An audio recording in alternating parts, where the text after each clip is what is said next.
Today we're talking about fruit trees and what we should be doing to them right now.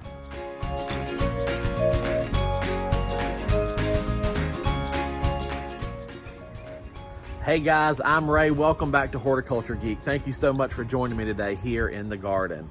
And that's right, today I'm going to talk about fruit trees. Now I have a patio peach here that I am going to be showing you, but some of these tips and tricks are applicable to most fruits. And now is the time of year before we have our full flush of spring growth, our new growth for the season, that you want to be tackling your fruit trees as well. So here's what we are going to be looking at. We're going to be looking at pruning, we're going to be looking at pest control, and we're going to be looking at disease control. These are all the things we want to start the process of right now. So first off, we're going to talk about pruning. So let me flip the camera around and we're going to take a closer look at this tree. Okay, so here we are with a close-up look of the peach tree. And as you can see, I'm a little late to the ball game. I've already got some blooms that are starting to open, but I'm not too late. I can still get some work done here on this peach tree. Now, look right here. You can see there's a broken branch that's flapping around. So when we are looking at pruning a fruit tree, we're obviously looking for the things we look for with any prune job, anything dead, diseased, or dying. All right. So that's a broken branch. It's broken, therefore it's going to be dead. We're going to get that out of there. If I was to see a branch that had like a black fungus on it, it was oozing sap and syrup off of it, that's an open fungal infection on a fruit tree. I would want to try to get that out if I could, or at least clean and treat that area. And I'm also, in a fruit tree situation like this, looking for branches that are not growing in a way that is going to help the tree. For example, right here, you can see this branch is pointing downwards. That's not going to help the tree. And as a matter of fact, it's just going to cause a dense pocket of growth in the center of the tree, which is not good for the health of this tree. And it's not good for me because I want branches that are going to be productive, but that are going to allow the fruit set to have plenty of airflow and plenty of sunlight. What I don't want is to just leave this tree unattended, and when the fruit set comes on, the fruit is so buried in the middle of all these leaves that there's no airflow and there's no sunlight. My fruit won't ripen, or it'll just get immediately infested with viruses, bacterias, or bugs, right? So I want to make sure that I am removing any of these little branches that are either competing with another branch or pointing in a weird direction, any of those things. Now this is a miniature patio peach, and so it does not get too big, but if you're dealing with a full-size fruit tree, it is very common, especially on peaches, you may want to come in and start topping out your branches, because if you allow a tree to grow 30 feet tall and it puts massive amounts of fruit up 30 feet tall in the air, how are you going to get to those fruit, right? So for a small home orchard where you don't have tractors, machinery, you don't want to invest in large ladders or things like that, you may want to consider topping or height controlling your fruit trees to keep all of the growth and fruit development within a more reasonable level for you to access either by yourself or on a standard home residential ladder. So those are the things that you should look at when pruning a fruit tree. All right, so I'm just going to get in here and take after this real quick.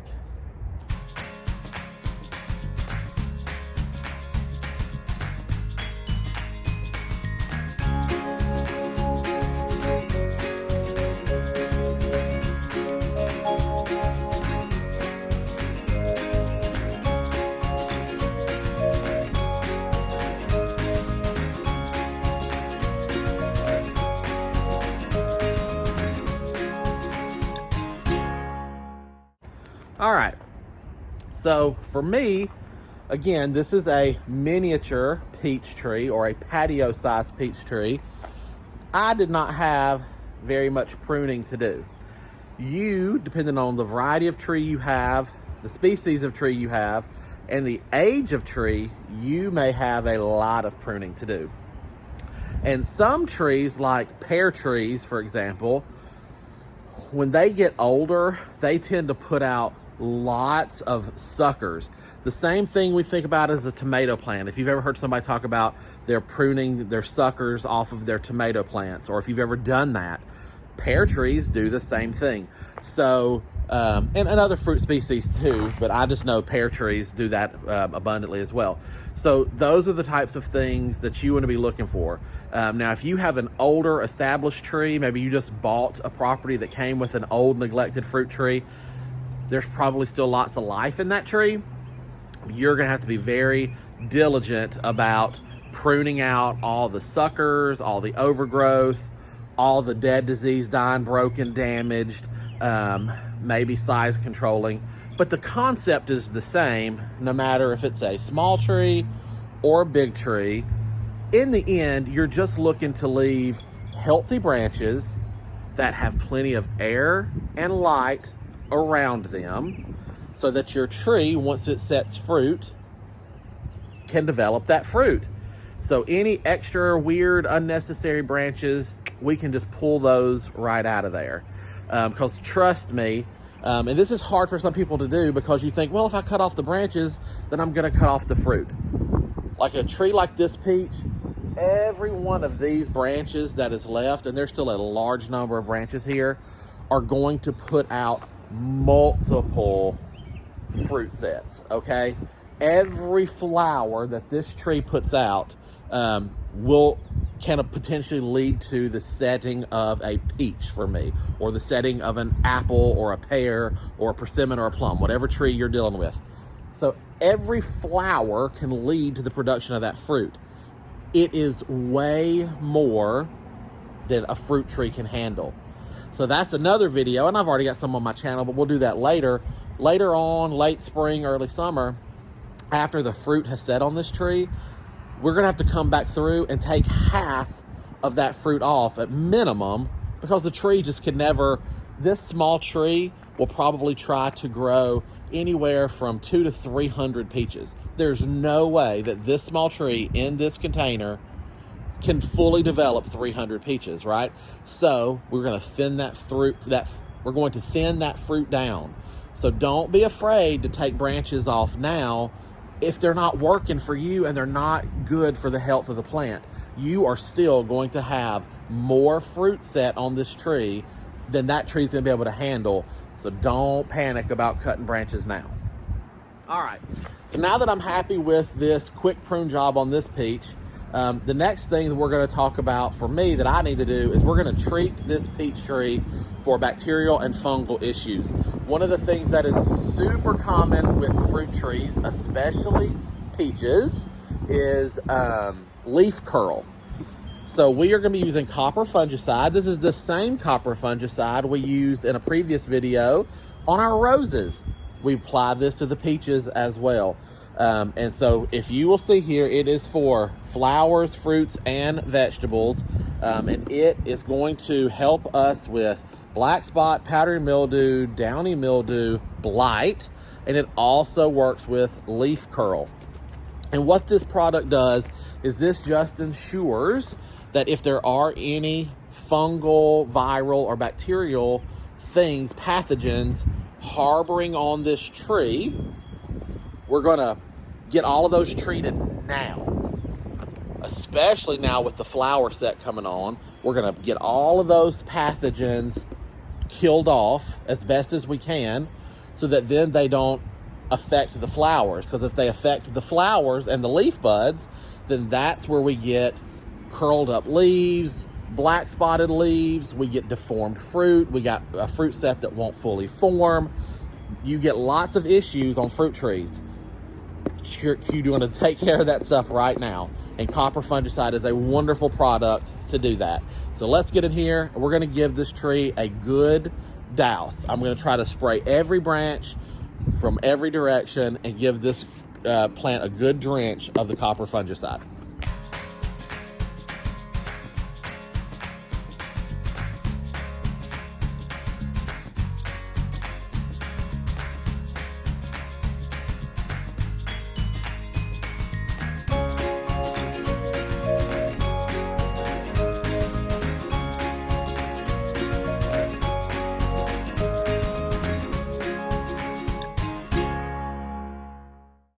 It's as simple as that. And if you notice, I did take it all the way down the trunk, okay? I want to completely cover my tree. Now, if you have a large fruit tree, obviously a spray bottle like this is not going to be what you need to do. So in that situation, you are going to be looking for a copper fungicide product that is in a concentrate, and you're going to get like a backpack sprayer or a large tank sprayer of some kind. You will mix your concentrate with your water, fill your sprayers, and then you can come through. You know, most backpack sprayers are 2, 3, you can get some larger ones at 4 or 5 gallons, but 2 to 3 gallons of treatment at a time, and you can really work through a tree or an orchard quickly. This is just really for small individual plants like I'm going to be dealing with here in a suburban setting. But any copper fungicide product works. This is a Captain Jack's by Bonide. Wonderful product. But honestly, any copper fungicide product you find will work for this, okay? So that's that. Alrighty. So now we've pruned it. We've treated it for the pathogens that are on it. Now we need to treat it for any potential insects that might be harboring over or want to attack the plant. And for that, I'm using a neem oil based product. And these types of products are going to work great for like your scales, your white flies, your spider mites, all of those things that are readily attacking fruit trees and are very easy to harbor over in the tiniest little cracks, crevices, fold, whatever of a plant. Now that's a big jug there. So I have transferred some of that to an easier to use spray bottle. So same thing as the copper fungicide. We're just going to get in here and give this plant a once over good drenching of this neem oil based product. Now the way a neem oil based product works is it is an oil based product. So we want to thoroughly coat the tree with this, and that oil, sorry, my camera's rattling in the wind. That oil will coat any insects that are on this tree, and essentially it will suffocate them so that they will die and leave your tree alone. So that's what we're doing here with a neem oil based product, getting into that tree. So here we go.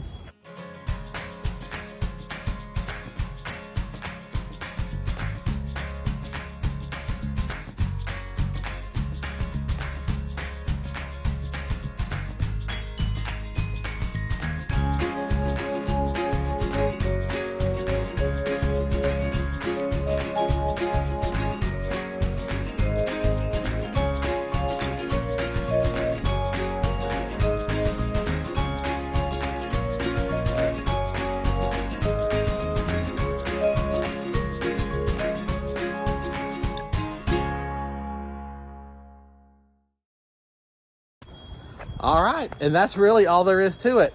Now, I did want to point out, and remember, those small insects, the scales, the white flies, the spider mites, they will all get down into the little cracks and crevices and juncture points of branches, and they will harbor in there. So when you are using your oil-based product or whatever product you decide to use, really make sure you get in to those small or hard to reach places.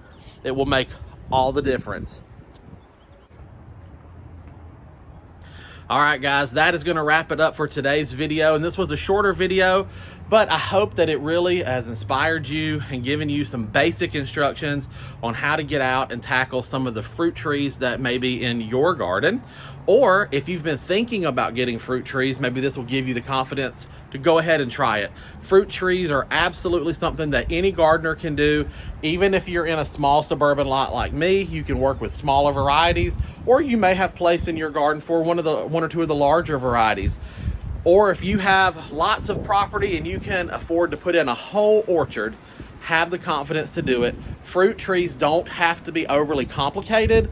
They just need to have a little work done on the front end each season, and then some preventative maintenance throughout the growing season to keep them in check and to keep them healthy. And then they will provide years and years of wonderful bounty for you and your family. So I hope you have enjoyed this video today from me and my perspective.